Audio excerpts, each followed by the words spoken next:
Well, the Rocky Mountains certainly aren't synonymous with scuba diving, but the Gem State does have some lakes and reservoirs that are prime for underwater experience. And we head out to Ryrie with the Idaho Dive Pirates.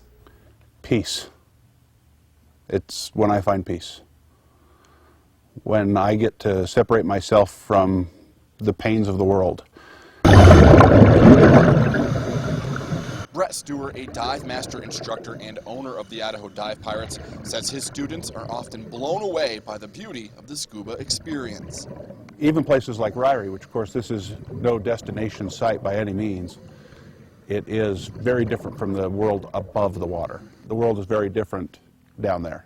But long before taking his students into the open water, Stewart needs to guide them through an entire course at his dive shop in Idaho Falls, including a 6-chapter book and a few sessions at the pool.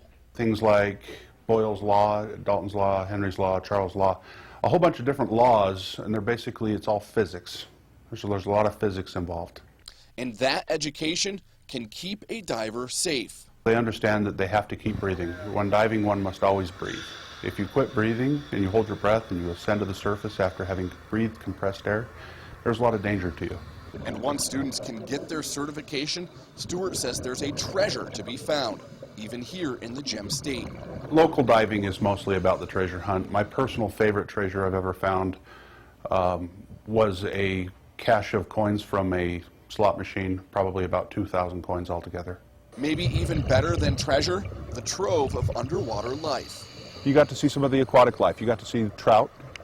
You got to see smallmouth bass.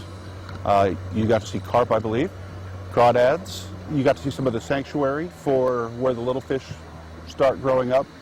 And Stewart says he shares his love of the sport so others might share in the peace he finds beneath the surface. Because I teach all the time, it allows me to share what I love. That's the whole reason to do it. There's no other reason to do this.